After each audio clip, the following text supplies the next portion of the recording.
Adventure 8. The Adventure of the Speckled Band. On glancing over my notes of the 70-odd cases in which I have during the last 8 years studied the methods of my friend Sherlock Holmes, I find many tragic, some comic, a large number merely strange, but none commonplace. For, working as he did rather for the love of his art than for the acquirement of wealth, he refused to associate himself with any investigation which did not tend towards the unusual, and even the fantastic. Of all these varied cases, however, I cannot recall any which presented more singular features than that which was associated with the well-known Surrey family of the Roylotts of Stoke Moran. The events in question occurred in the early days of my association with Holmes, when we were sharing rooms as bachelors in Baker Street.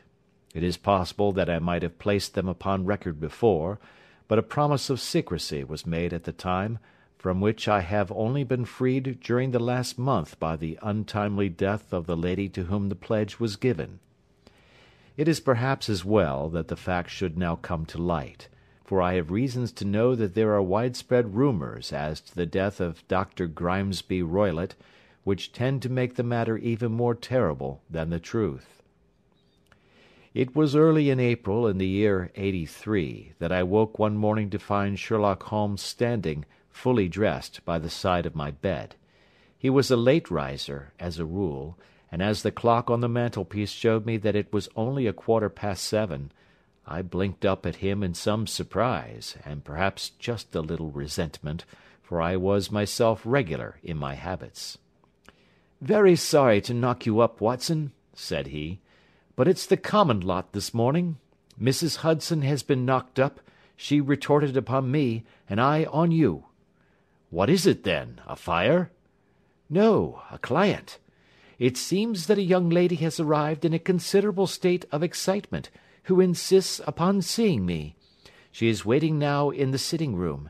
Now, when young ladies wander about the metropolis at this hour of the morning, and knock sleepy people up out of their beds, I presume that it is something very pressing which they have to communicate.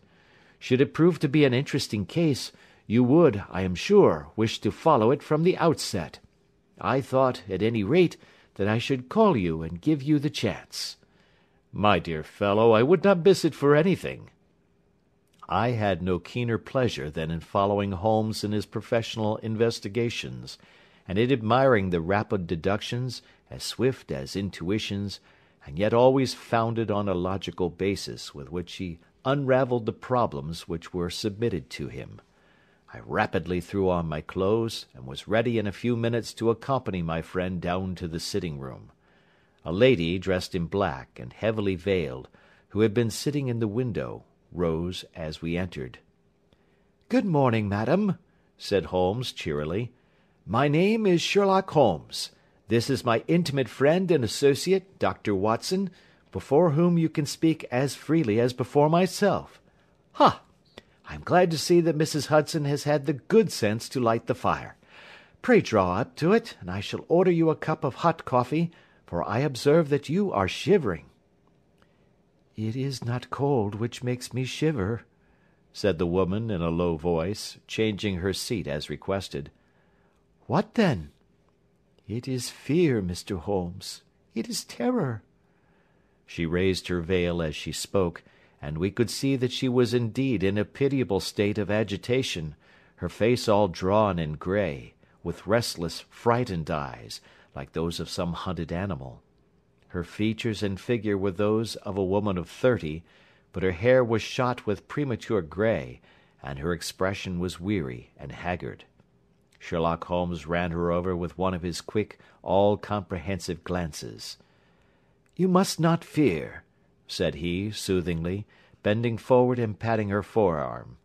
"We shall soon set matters right, I have no doubt. You have come in by train this morning, I see." "You know me, then?" "No, but I observed the second half of a return ticket in the palm of your left glove. You must have started early, and yet you had a good drive in a dog-cart, along heavy roads, before you reached the station." The lady gave a violent start and stared in bewilderment at my companion. "There is no mystery, my dear madam," said he, smiling. "The left arm of your jacket is spattered with mud in no less than 7 places. The marks are perfectly fresh. There is no vehicle save a dog-cart which throws up mud in that way, and then only when you sit on the left-hand side of the driver." "Whatever your reasons may be, you're perfectly correct," said she. "I started from home before 6, reached Leatherwood at 20 past, and came in by the first train to Waterloo. Sir, I can stand this strain no longer. I shall go mad if it continues. I have no one to turn to, none, save only one, who cares for me, and he, poor fellow, can be of little aid. I have heard of you, Mr. Holmes. I have heard of you from Mrs. Farintosh, whom you helped in the hour of her sore need. It was from her that I had your address. Oh, sir, do you not think that you could help me, too, and at least throw a little light through the dense darkness which surrounds me? At present, it is out of my power to reward you for your services, but in a month or 6 weeks I shall be married, with the control of my own income, and then at least you shall not find me ungrateful." Holmes turned to his desk, and, unlocking it, drew out a small case-book, which he consulted. "Farintosh," said he. "Ah, yes, I recall the case. It was concerned with an opal tiara. I think it was before your time, Watson. I can only say, madam, that I shall be happy to devote the same care to your case as I did to that of your friend. As to reward, my profession is its own reward, but you are at liberty to defray whatever expenses I may be put to, at the time which suits you best. And now I beg that you will lay before us everything that may help us in forming an opinion upon the matter."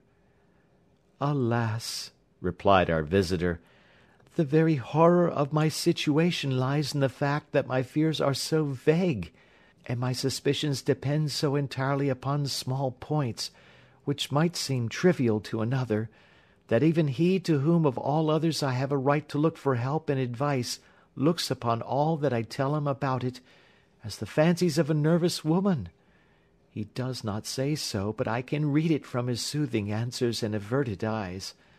But I have heard, Mr. Holmes, that you can see deeply into the manifold wickedness of the human heart. You may advise me how to walk amid the dangers which encompass me." "I am all attention, madam." "My name is Helen Stoner, and I am living with my stepfather, who is the last survivor of one of the oldest Saxon families in England, the Roylotts of Stoke Moran, on the western border of Surrey." Holmes nodded his head. "The name is familiar to me," said he. "The family was at one time among the richest in England, and the estates extended over the borders into Berkshire in the north, and Hampshire in the west. In the last century, however, 4 successive heirs were of a dissolute and wasteful disposition, and the family ruin was eventually completed by a gambler in the days of the Regency. Nothing was left save a few acres of ground, and the 200-year-old house, which is itself crushed under a heavy mortgage. The last squire dragged out his existence there, living the horrible life of an aristocratic pauper, but his only son, my stepfather, seeing that he must adapt himself to the new conditions, obtained an advance from a relative, which enabled him to take a medical degree, and went out to Calcutta, where, by his professional skill and his force of character, he established a large practice. In a fit of anger, however, caused by some robberies which had been perpetrated in the house, he beat his native butler to death and narrowly escaped a capital sentence. As it was, he suffered a long term of imprisonment, and afterwards returned to England a morose and disappointed man. When Dr. Roylott was in India he married my mother, Mrs. Stoner, the young widow of Major General Stoner, of the Bengal Artillery. My sister Julia and I were twins, and we were only 2 years old at the time of my mother's remarriage.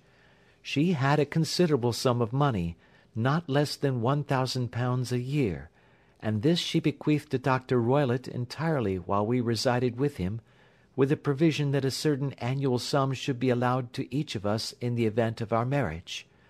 Shortly after our return to England my mother died. She was killed 8 years ago in a railway accident near Crewe.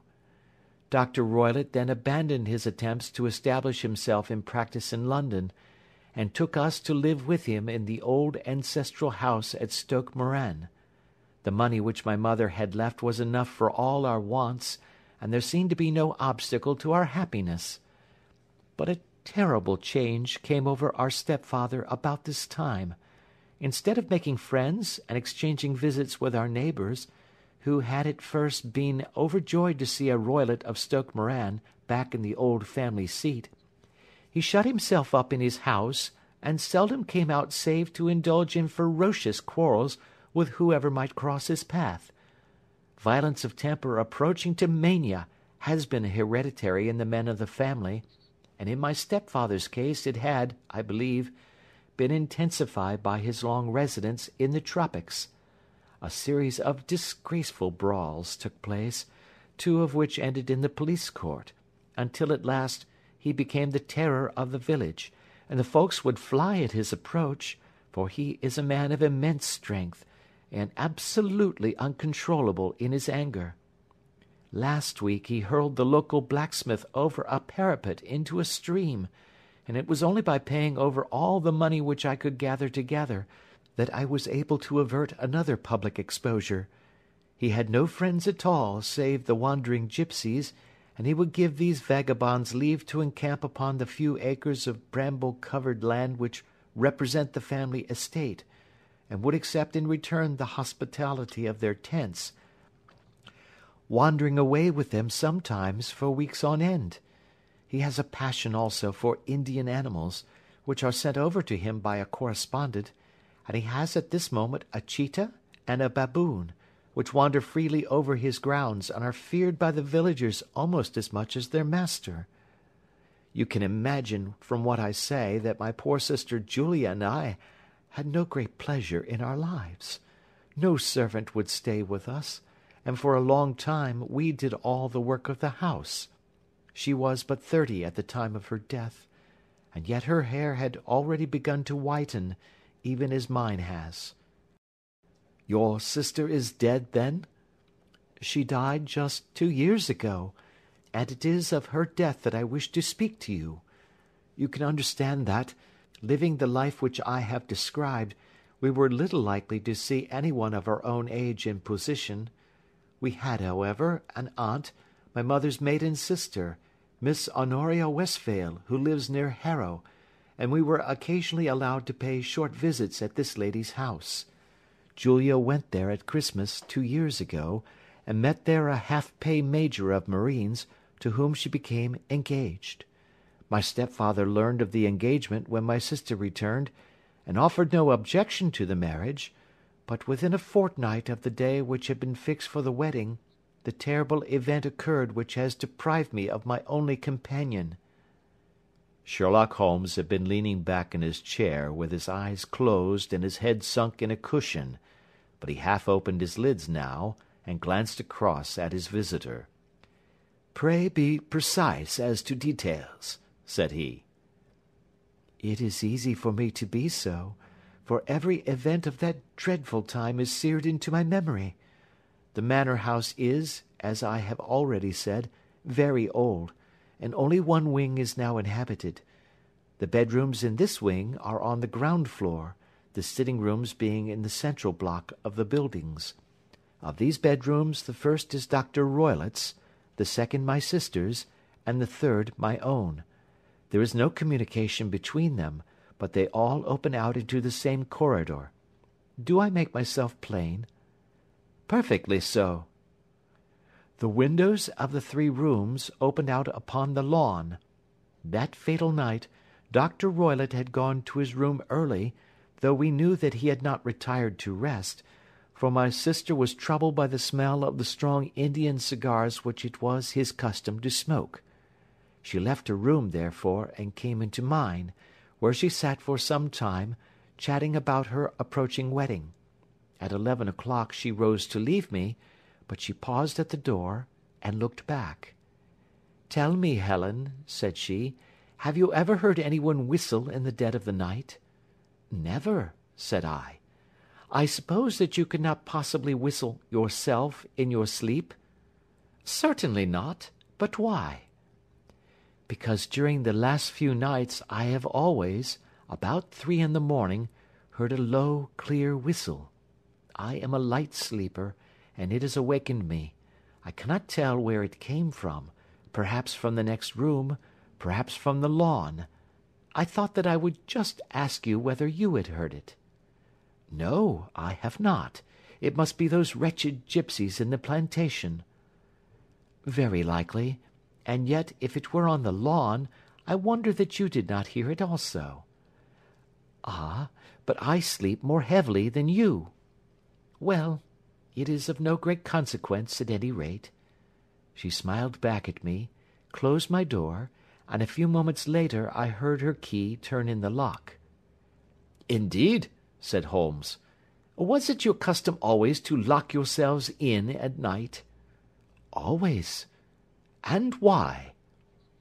"I think that I mentioned to you that the doctor kept a cheetah and a baboon. We had no feeling of security unless our doors were locked." "Quite so. Pray proceed with your statement." "I could not sleep that night. A vague feeling of impending misfortune impressed me. My sister and I, you will recollect, were twins, and you know how subtle are the links which bind two souls which are so closely allied. It was a wild night. The wind was howling outside, and the rain was beating and splashing against the windows. Suddenly, amid all the hubbub of the gale, there burst forth the wild scream of a terrified woman. I knew that it was my sister's voice. I sprang from my bed, wrapped a shawl round me, and rushed into the corridor. As I opened my door I seemed to hear a low whistle, such as my sister described, and a few moments later a clanging sound, as if a mass of metal had fallen. As I ran down the passage my sister's door was unlocked, and revolved slowly upon its hinges. I stared at it horror-stricken, not knowing what was about to issue from it. By the light of the corridor lamp I saw my sister appear at the opening, her face blanched with terror, her hands groping for help, her whole figure swaying to and fro like that of a drunkard. I ran to her, and threw my arms round her, but at that moment her knees seemed to give way, and she fell to the ground. She writhed as one who is in terrible pain, and her limbs were dreadfully convulsed. At first I thought that she had not recognized me, but as I bent over her she suddenly shrieked out in a voice which I shall never forget, "Oh, my God, Helen! It was the band! The speckled band!" There was something else which she would fain have said, and she stabbed with her finger into the air in the direction of the doctor's room, but a fresh convulsion seized her and choked her words. I rushed out, calling loudly for my stepfather, and I met him hastening from his room in his dressing-gown. When he reached my sister's side she was unconscious, and though he poured brandy down her throat and sent for medical aid from the village, all efforts were in vain, for she slowly sank and died without having recovered her consciousness. Such was the dreadful end of my beloved sister. "One moment," said Holmes. "Are you sure about this whistle and metallic sound? Could you swear to it?" "That was what the county coroner asked me at the inquiry. It is my strong impression that I heard it, and yet, among the crash of the gale and the creaking of an old house, I may possibly have been deceived." "Was your sister dressed?" "No, she was in her night-dress.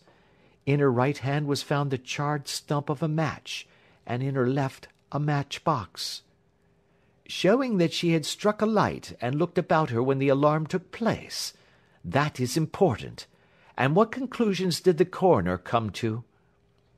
"He investigated the case with great care, for Dr. Roylott's conduct had long been notorious in the county, but he was unable to find any satisfactory cause of death. My evidence showed that the door had been fastened upon the inner side, and the windows were blocked by old-fashioned shutters with broad iron bars, which were secured every night. The walls were carefully sounded, and were shown to be quite solid all round, and the flooring was also thoroughly examined, with the same result. The chimney is wide, but is barred up by 4 large staples. It is certain, therefore, that my sister was quite alone when she met her end. Besides, there were no marks of any violence upon her. How about poison? The doctors examined her for it, but without success. What do you think that this unfortunate lady died of, then? It is my belief that she died of pure fear and nervous shock, though what it was that frightened her, I cannot imagine. Were there gipsies in the plantation at the time? Yes, there were nearly always some there. Ah, and what did you gather from this allusion to a band, a speckled band? Sometimes I have thought that it was merely the wild talk of delirium. Sometimes that it may have referred to some band of people, perhaps to these very gipsies in the plantation. I do not know whether the spotted handkerchiefs which so many of them wear over their heads might have suggested the strange adjective which he used. Holmes shook his head like a man who is far from being satisfied. "These are very deep waters," said he. "Pray go on with your narrative." 2 years have passed since then, and my life has been until lately lonelier than ever. A month ago, however, a dear friend, whom I have known for many years, has done me the honour to ask my hand in marriage. His name is Armitage, Percy Armitage, the second son of Mr. Armitage of Crane Water, near Reading. My stepfather has offered no opposition to the match, and we are to be married in the course of the spring. 2 days ago, some repairs were started in the west wing of the building, and my bedroom wall has been pierced, so that I have had to move into the chamber in which my sister died, and to sleep in the very bed in which she slept. Imagine, then, my thrill of terror when last night, as I lay awake, thinking over her terrible fate, I suddenly heard in the silence of the night the low whistle which had been the herald of her own death. I sprang up and lit the lamp, but nothing was to be seen in the room. I was too shaken to go to bed again, however, so I dressed, and as soon as it was daylight I slipped down, got a dog-cart at the Crown Inn, which is opposite, and drove to Leatherhead, from whence I have come on this morning with the one object of seeing you and asking your advice." "You have done wisely," said my friend. "But have you told me all?" "Yes, all." "Miss Roylott you have not. You are screening your stepfather." "Why, what do you mean?" For answer Holmes pushed back the frill of black lace which fringed the hand that lay upon our visitor's knee. 5 little livid spots, the marks of 4 fingers and a thumb, were printed upon the white wrist. "You have been cruelly used," said Holmes. The lady coloured deeply, and covered over her injured wrist. "He is a hard man," she said, "and perhaps he hardly knows his own strength." There was a long silence, during which Holmes leaned his chin upon his hands, and stared into the crackling fire. "This is a very deep business," he said at last. "There are 1,000 details which I should desire to know before I decide upon our course of action. Yet we have not a moment to lose. If we were to come to Stoke Moran to-day, would it be possible for us to see over these rooms without the knowledge of your stepfather?" "As it happens, he spoke of coming into town to-day upon some most important business. It is probable that he will be away all day, and that there will be nothing to disturb you. We have a housekeeper now, but she is old and foolish, and I could easily get her out of the way." "Excellent. You are not averse to this trip, Watson?" "By no means." "Then we shall both come. What are you going to do yourself?" "I have 1 or 2 things which I would wish to do now that I am in town, but I shall return by the 12 o'clock train, so as to be there in time for your coming." and you may expect us early in the afternoon. I have myself some small business matters to attend to. Will you not wait and breakfast?" "No, I must go. My heart is lightened already since I have confided my trouble to you. I shall look forward to seeing you again this afternoon." She dropped her thick black veil over her face and glided from the room. "And what do you think of it all, Watson?" asked Sherlock Holmes, leaning back in his chair. "It seems to me to be a most dark and sinister business." "Dark enough and sinister enough." "Yet if the lady is correct in saying that the flooring and walls are sound, and that the door, window, and chimney are impassable, then her sister must have been undoubtedly alone when she met her mysterious end." "What becomes, then, of these nocturnal whistles, and what of the very peculiar words of the dying woman?" "I cannot think." "When you combine the ideas of whistles at night, the presence of a band of gipsies who are on intimate terms with this old doctor, the fact that we have every reason to believe that the doctor has an interest in preventing his stepdaughter's marriage, the dying allusion to a band, and finally, the fact that Miss Helen Stoner heard a metallic clang, which might have been caused by one of those metal bars that secured the shutters falling back into its place, I think that there is good ground to think that the mystery may be cleared along those lines." "But what, then, did the gipsies do?" "I cannot imagine." "I see many objections to any such theory." "And so do I. It is precisely for that reason that we are going to Stoke Moran this day. I want to see whether the objections are fatal, or if they may be explained away. But what in the name of the devil—" The ejaculation had been drawn from my companion by the fact that our door had been suddenly dashed open, and that a huge man had framed himself in the aperture. His costume was a peculiar mixture of the professional and of the agricultural, having a black top hat, a long frock coat, and a pair of high gaiters, with a hunting crop swinging in his hand. So tall was he that his hat actually brushed the crossbar of the doorway, and his breadth seemed to span it across from side to side. A large face, seared with 1,000 wrinkles, burned yellow with the sun, and marked with every evil passion, was turned from one to the other of us, while his deep-set, bile-shot eyes, and his high, thin, fleshless nose gave him somewhat the resemblance to a fierce old bird of prey. "Which of you is Holmes?" asked this apparition. "My name, sir, but you have the advantage of me," said my companion quietly. "I am Dr. Grimesby Roylott of Stoke Moran." "Indeed, doctor," said Holmes blandly. "Pray take a seat." "I will do nothing of the kind. My stepdaughter has been here. I have traced her. What has she been saying to you?" "It is a little cold for the time of the year," said Holmes. "What has she been saying to you?" cried the old man furiously. "But I have heard that the crocuses promise well," continued my companion imperturbably. "Ha! You put me off, do you?" said our new visitor, taking a step forward and shaking his hunting crop. "I know you, you scoundrel. I have heard of you before. You are Holmes the meddler." My friend smiled. "Holmes the busybody." His smile broadened. "Holmes the Scotland Yard Jack-in-Office." Holmes chuckled heartily. "Your conversation is most entertaining," said he. "When you go out, close the door, for there is a decided draught." "I will go when I have said my say. Don't you dare to meddle with my affairs.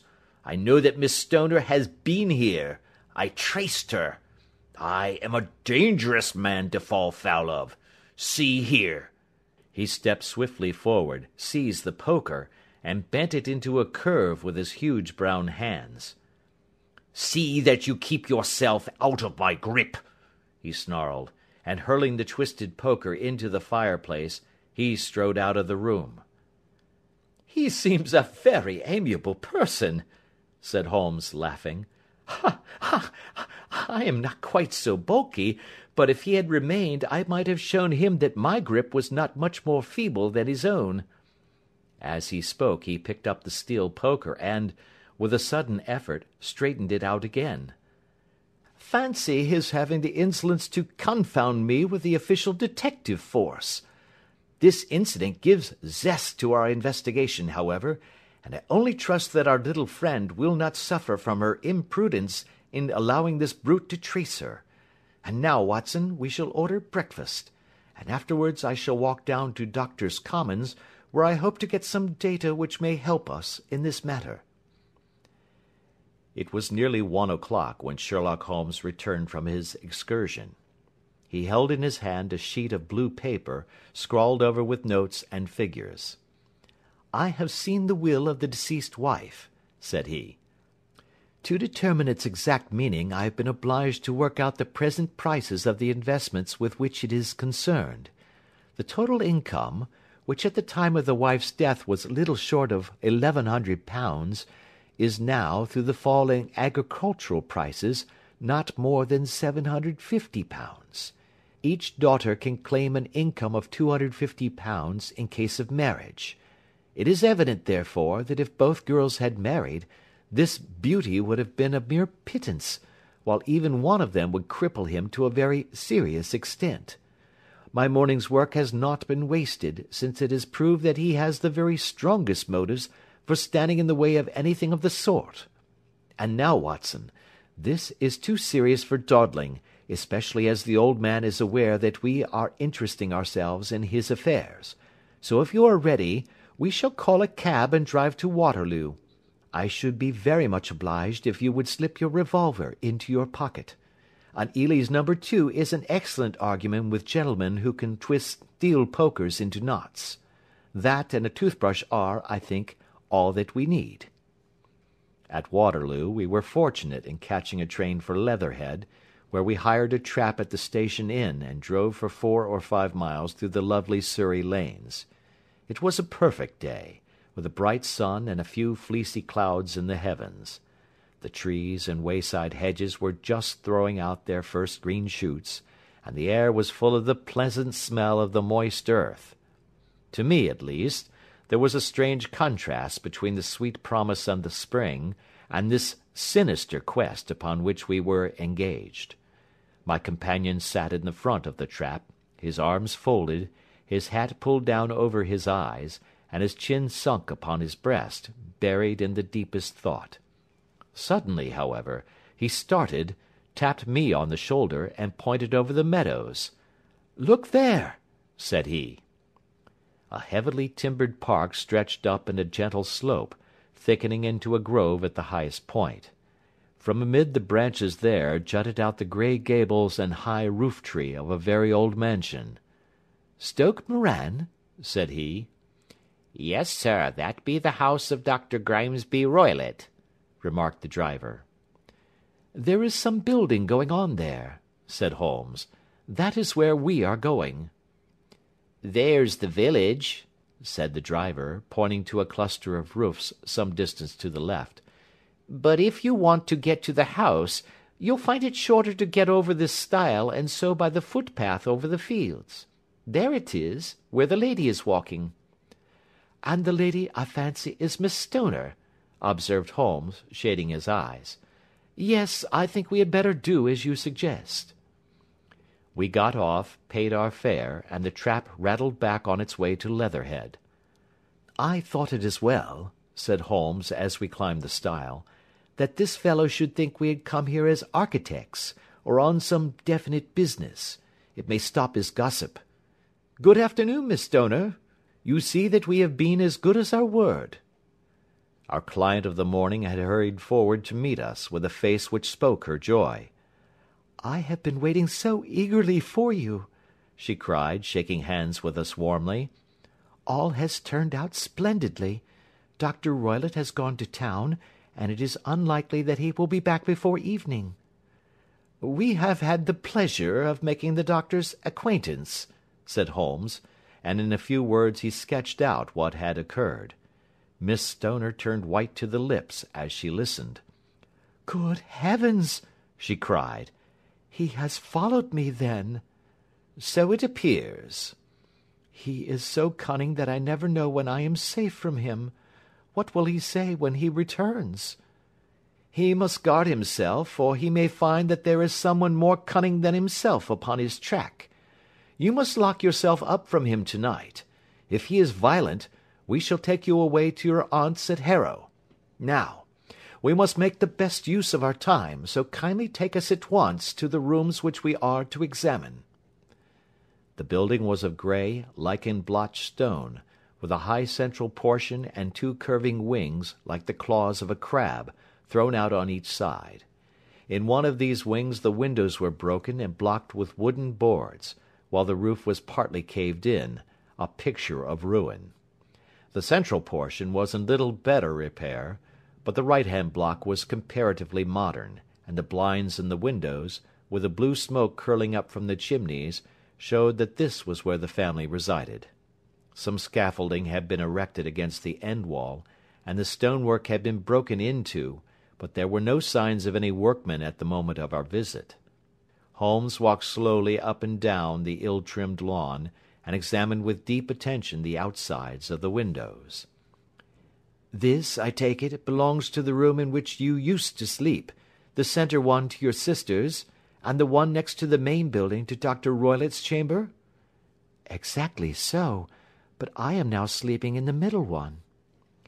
"Pending the alterations, as I understand. By the way, there does not seem to be any very pressing need for repairs at that end wall." "There were none. I believe that it was an excuse to move me from my room." "Ah, that is suggestive. Now, on the other side of this narrow wing runs the corridor from which these three rooms open. There are windows in it, of course." "Yes, but very small ones, too narrow for anyone to pass through." "As you both locked your doors at night, your rooms were unapproachable from that side.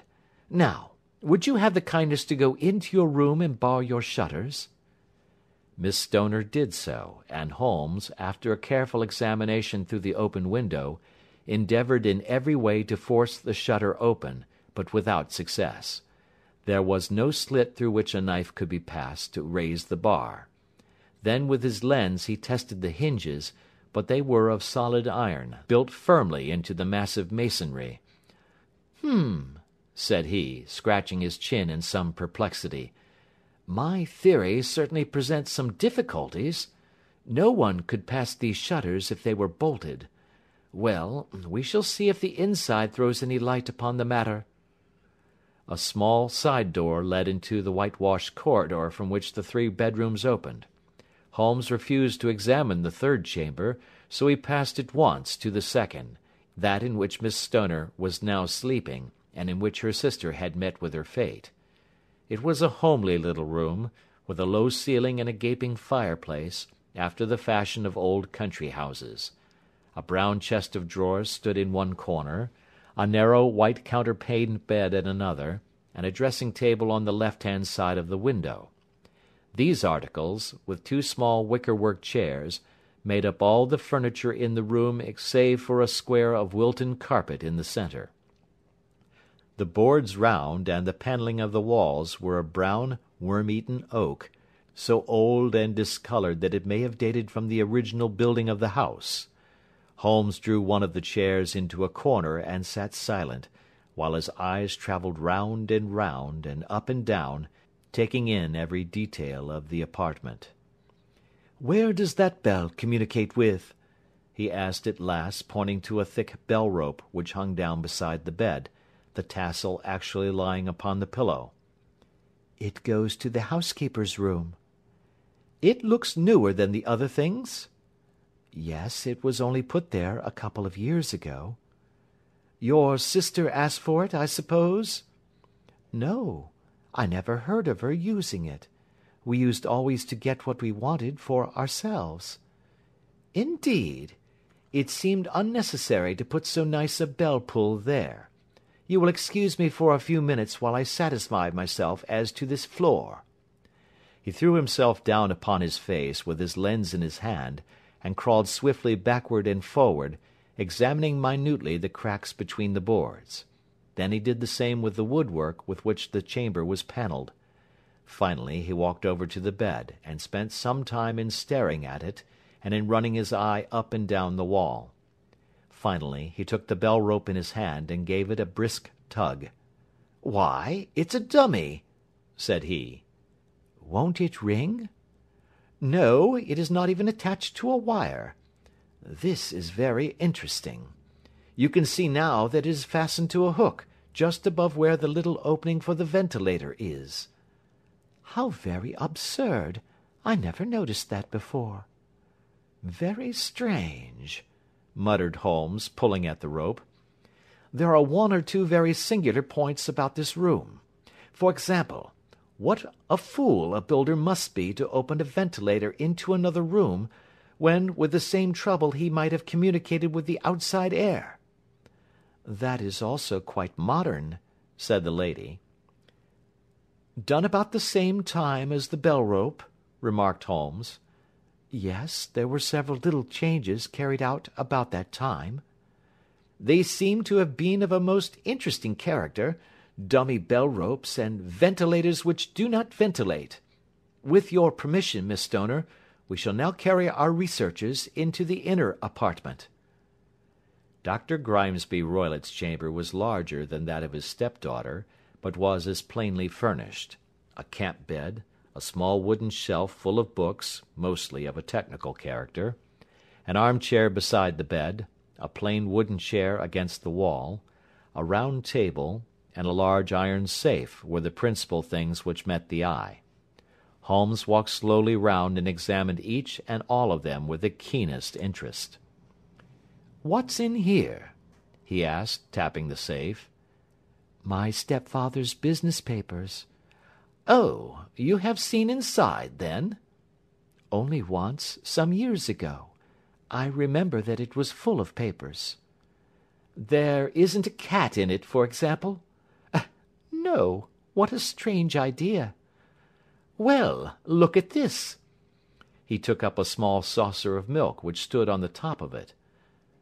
"No, we don't keep a cat, but there is a cheetah and a baboon."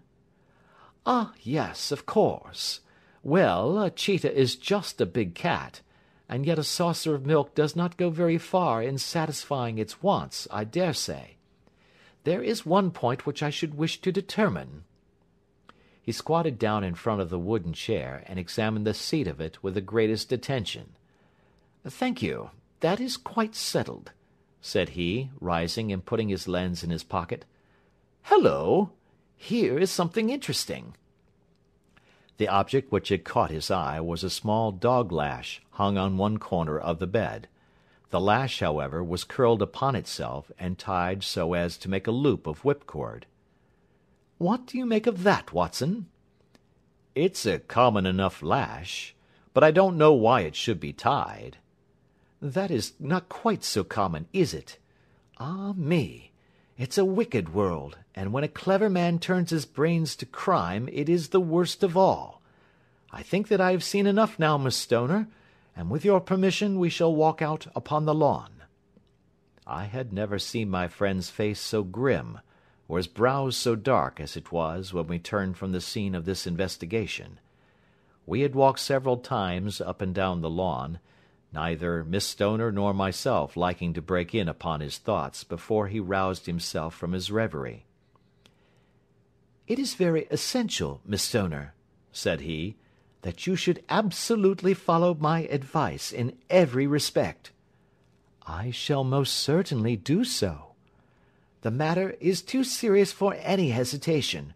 Your life may depend upon your compliance." "I assure you that I am in your hands." "In the first place, both my friend and I must spend the night in your room." Both Miss Stoner and I gazed at him in astonishment. "Yes, it must be so. Let me explain. I believe that is the village inn over there?" "Yes, that is the Crown." "Very good. Your windows would be visible from there?" "Certainly." You must confine yourself to your room on pretence of a headache when your stepfather comes back. Then when you hear him retire for the night, you must open the shutters of your window, undo the hasp, put your lamp there as a signal to us, and then withdraw quietly with everything which you are likely to want into the room which you used to occupy. I have no doubt that, in spite of the repairs, you could manage there for one night. Oh, yes, easily. The rest you will leave in our hands. But what will you do? We shall spend the night in your room, and we shall investigate the cause of this noise which has disturbed you. I believe, Mr. Holmes, that you have already made up your mind, said Miss Stoner, laying her hand upon my companion's sleeve. Perhaps I have. Then, for pity's sake, tell me what was the cause of my sister's death. I should prefer to have clearer proofs before I speak. You can at least tell me whether my own thought is correct, and if she died from some sudden fright. No, I do not think so. I think that there was probably some more tangible cause. And now, Miss Stoner, we must leave you, for if Dr. Roylott returned and saw us, our journey would be in vain. Good-bye, and be brave, for if you will do what I have told you, you may rest assured that we shall soon drive away the dangers that threaten you. Sherlock Holmes and I had no difficulty in engaging a bedroom and sitting-room at the Crown Inn. They were on the upper floor, and from our window we could command a view of the avenue gate, and of the inhabited wing of Stoke Moran Manor House. At dusk we saw Dr. Grimesby Roylott drive past, his huge form looming up beside the little figure of the lad who drove him. The boy had some slight difficulty in undoing the heavy iron gates, and we heard the hoarse roar of the doctor's voice, and saw the fury with which he shook his clenched fists at him. The trap drove on, and a few minutes later we saw a sudden light spring up among the trees as the lamp was lit in one of the sitting-rooms. "Do you know, Watson," said Holmes, as we sat together in the gathering darkness, "I have really some scruples as to taking you to-night. There is a distinct element of danger." "Can I be of assistance?" "Your presence might be invaluable." "Then I shall certainly come." "It is very kind of you." "You speak of danger. You have evidently seen more in these rooms than was visible to me." "No, but I fancy that I may have deduced a little more. I imagine that you saw all that I did." "I saw nothing remarkable save the bell-rope, and what purpose that could answer I confess is more than I can imagine." "You saw the ventilator too?" "Yes, but I do not think that it is such a very unusual thing to have a small opening between two rooms. It was so small that a rat could hardly pass through." "I knew that we should find a ventilator before ever we came to Stoke Moran." "My dear Holmes!" "Oh, yes, I did. You remember in her statement she said that her sister could smell Dr. Roylott's cigar. Now, of course that suggested at once that there must be a communication between the two rooms. It could only be a small one, or it would have been remarked upon at the coroner's inquiry. I deduced a ventilator." "But what harm can there be in that?" "Well, there is at least a curious coincidence of dates. A ventilator is made, a cord is hung, and a lady who sleeps in the bed dies. Does that not strike you?" "I cannot as yet see any connection." "Did you observe anything very peculiar about that bed?" "No." "It was clamped to the floor. Did you ever see a bed fastened like that before?" "I cannot say that I have." "The lady could not move her bed. It must always be in the same relative position to the ventilator and to the rope. Or so we may call it, since it was clearly never meant for a bell-pull." "Holmes," I cried, "I seem to see dimly what you are hinting at. We are only just in time to prevent some subtle and horrible crime." "Subtle enough, and horrible enough. When a doctor does go wrong he is the first of criminals. He has nerve and he has knowledge. Palmer and Pritchard were among the heads of their profession. This man strikes even deeper, but I think, Watson, that we shall be able to strike deeper still.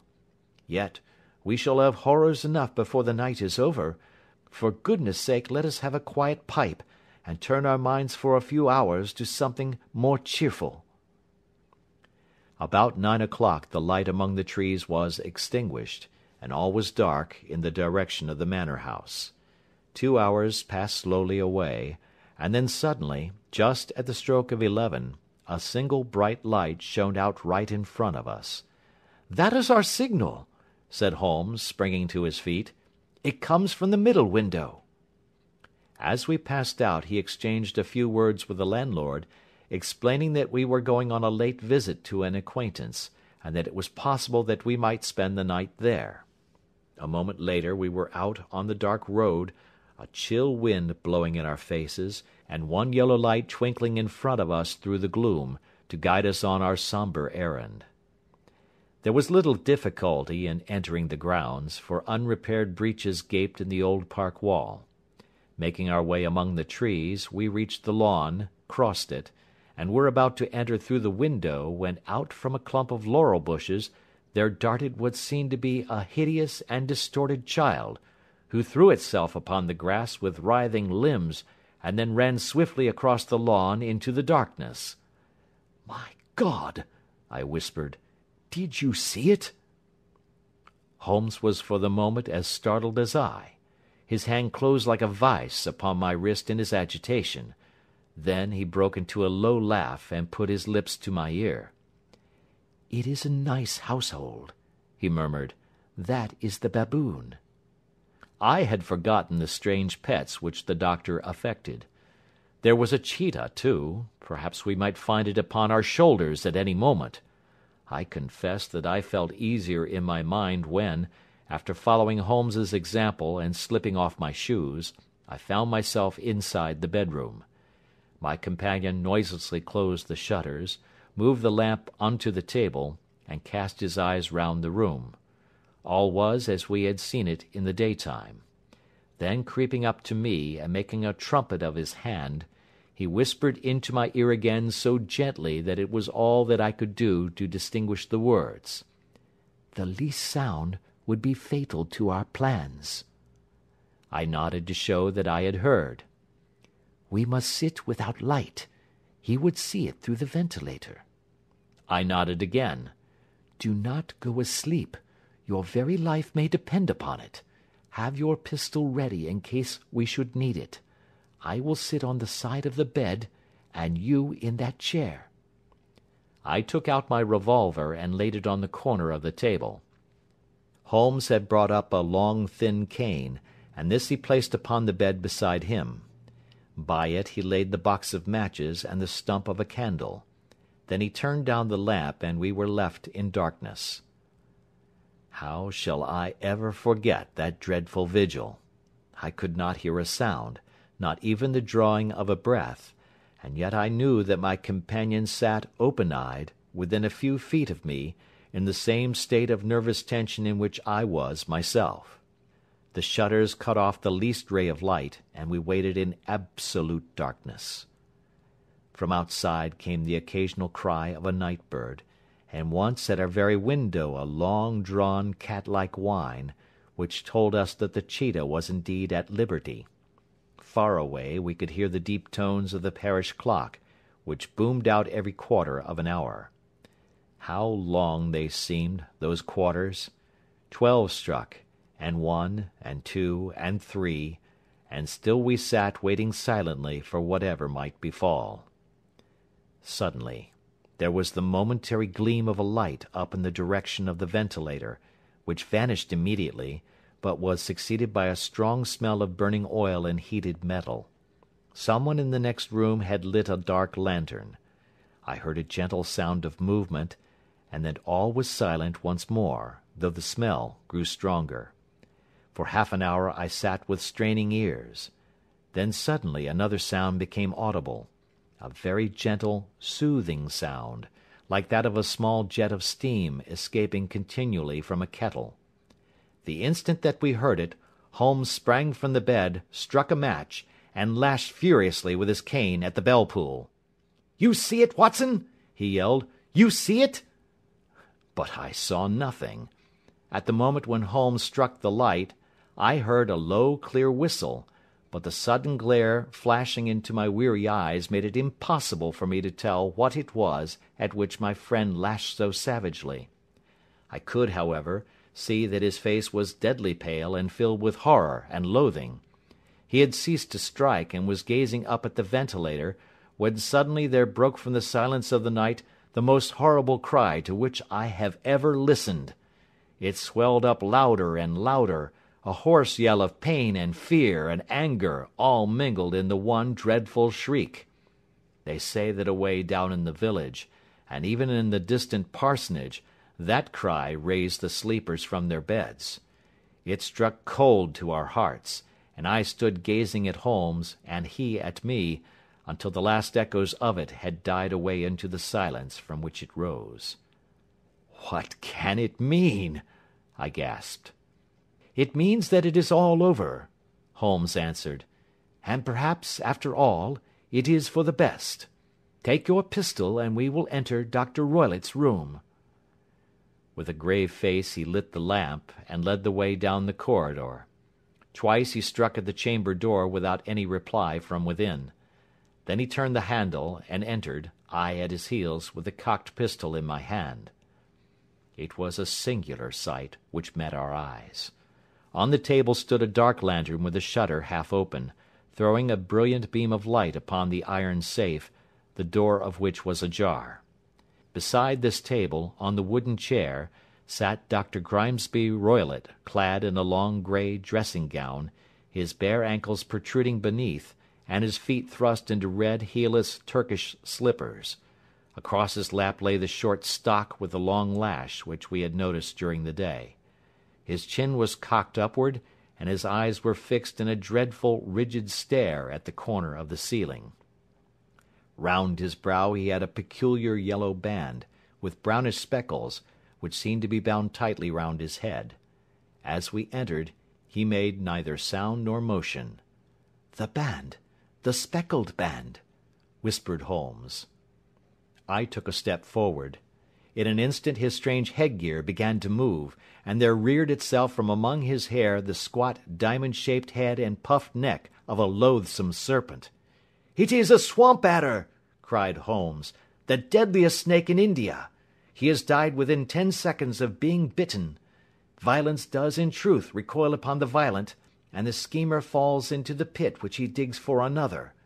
Let us thrust this creature back into its den, and we can then remove Miss Stoner to some place of shelter, and let the county police know what has happened." As he spoke he drew the dog-whip swiftly from the dead man's lap, and throwing the noose round the reptile's neck he drew it from its horrid perch, and carrying it at arm's length, threw it into the iron safe, which he closed upon it. Such are the true facts of the death of Dr. Grimesby Roylott of Stoke Moran. It is not necessary that I should prolong a narrative which has already run to too great a length by telling how we broke the sad news to the terrified girl, how we conveyed her by the morning train to the care of her good aunt at Harrow, of how the slow process of official inquiry came to the conclusion that the doctor met his fate while indiscreetly playing with a dangerous pet. The little which I had yet to learn of the case was told me by Sherlock Holmes as we travelled back next day.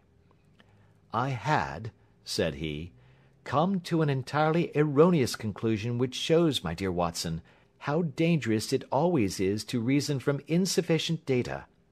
The presence of the gipsies, and the use of the word band, which was used by the poor girl, no doubt, to explain the appearance which she had caught a hurried glimpse of by the light of her match, were sufficient to put me upon an entirely wrong scent.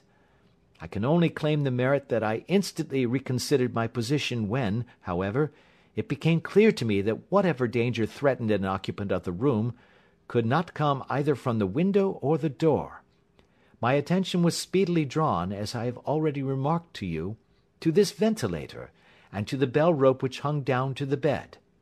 The discovery that this was a dummy, and that the bed was clamped to the floor, instantly gave rise to the suspicion that the rope was there as a bridge for something passing through the hole and coming to the bed. The idea of a snake instantly occurred to me, and when I coupled it with my knowledge that the doctor was furnished with a supply of creatures from India, I felt that I was probably on the right track. The idea of using a form of poison which could not possibly be discovered by any chemical test was just such a one as would occur to a clever and ruthless man who had had an Eastern training. The rapidity with which such a poison would take effect would also, from his point of view, be an advantage. It would be a sharp-eyed coroner, indeed, who could distinguish the two little dark punctures which would show where the poisoned fangs had done their work. Then I thought of the whistle. Of course, he must recall the snake before the morning light revealed it to the victim. He had trained it, probably by the use of the milk which we saw, to return to him when summoned. He would put it through this ventilator at the hour that he thought best, with the certainty that it would crawl down the rope and land on the bed. It might or might not bite the occupant. Perhaps she might escape every night for a week, but sooner or later she must fall a victim. I had come to these conclusions before ever I had entered his room. An inspection of his chair showed me that he had been in the habit of standing on it, which of course would be necessary in order that he should reach the ventilator. The sight of the safe, the saucer of milk, and the loop of whipcord were enough to finally dispel any doubts which may have remained. The metallic clang heard by Miss Stoner was obviously caused by her stepfather hastily closing the door of his safe upon its terrible occupant. Having once made up my mind, you know the steps which I took in order to put the matter to the proof. I heard the creature hiss, as I have no doubt that you did also, and I instantly lit the light and attacked it. With the result of driving it through the ventilator. And also with the result of causing it to turn upon its master at the other side. Some of the blows of my cane came home and roused its snakish temper, so that it flew upon the first person it saw. In this way I am no doubt indirectly responsible for Dr. Grimesby Roylott's death, and I cannot say that it is likely to weigh very heavily upon my conscience. End of Adventure 8.